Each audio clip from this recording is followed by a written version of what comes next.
We've got some gaffes, we've got some action, we've got some ducking. Let's bring in our supercharged political panel. Back with me, Joan Walsh, an MSNBC analyst and author, and Christina Greer, associate professor of political science at Fordham, and Brian Darling, a former aide to Senator Rand Paul and a Heritage Foundation fellow. Brian, I'm starting with you because you are new.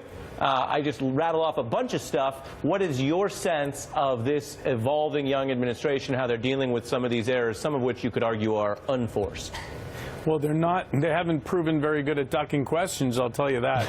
With the Flynn controversy, it's fascinating because he kind of was thrown under the bus by Chris Christie today on CNN. And to see other administration officials not jumping to General Flynn's defense, that's a troubling sign for him, and the possibility that he gave information to the vice president that was wrong, that was incorrect, telling the vice president, and the vice president telling America that Flynn didn't talk about the sanctions, didn't talk with the Russians about that. That is problematic.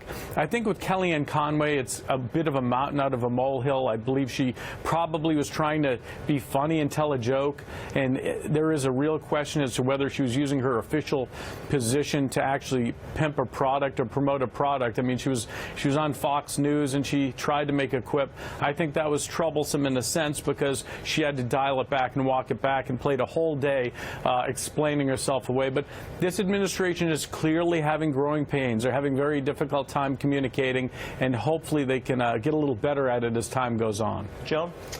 I think you've got a circular firing squad in the West Wing right now, and I really don't know who survives. I think that the amount of leaking out of a young administration where there's usually a sense of comedy and shared goals is astonishing. I think Mike Flynn is in serious trouble.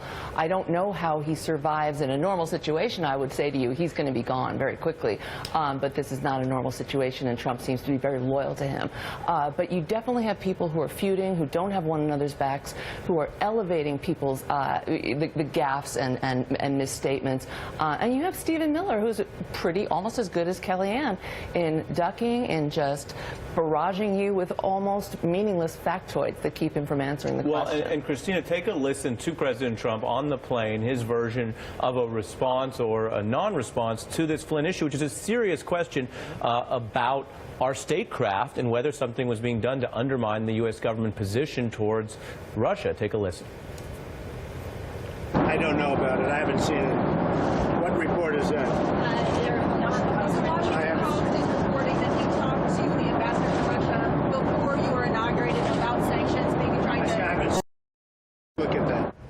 He said, I hasn't seen it. He could have said, I can't hear you because it's loud on Air Force One. But the question was, well, this report at that point had been out 16 hours, now even longer. Right. And the president's position is, oh, I just don't keep track of the most serious allegations against my NSA advisor. Well, this has shown us a few things. One, he's shown that he's a boy king, right? And so things are happening and he has no idea.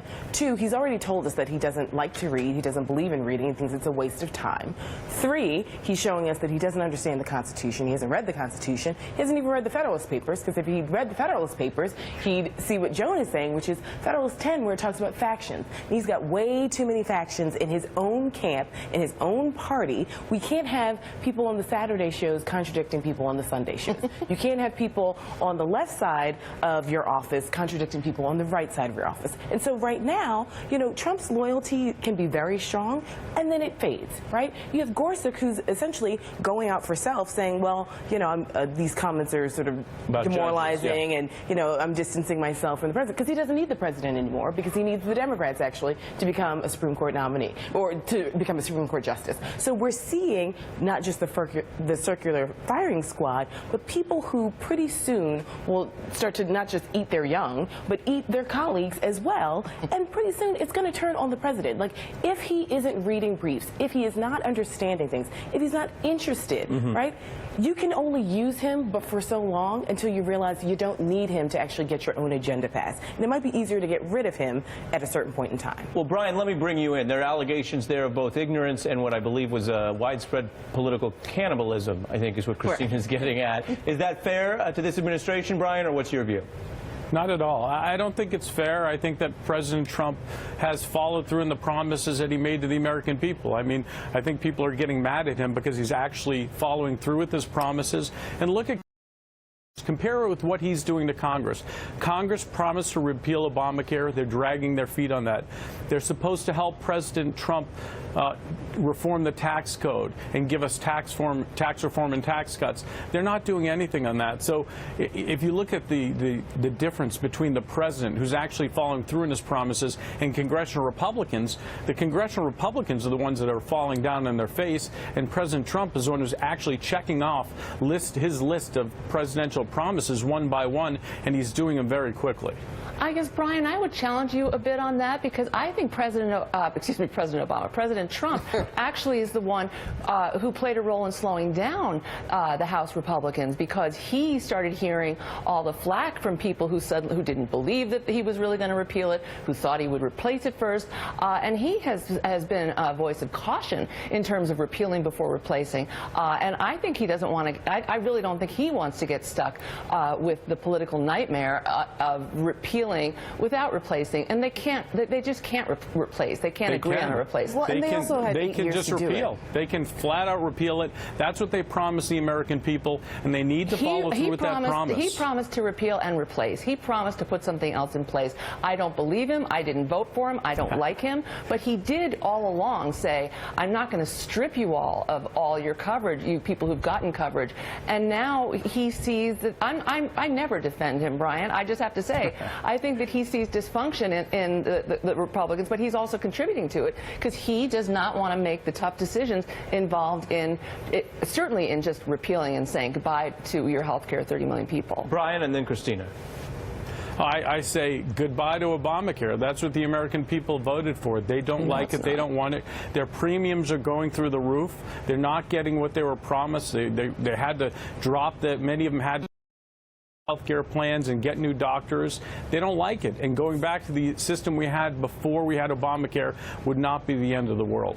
So we're one of the few democracies in the entire world that doesn't have, health care, which is highly problematic.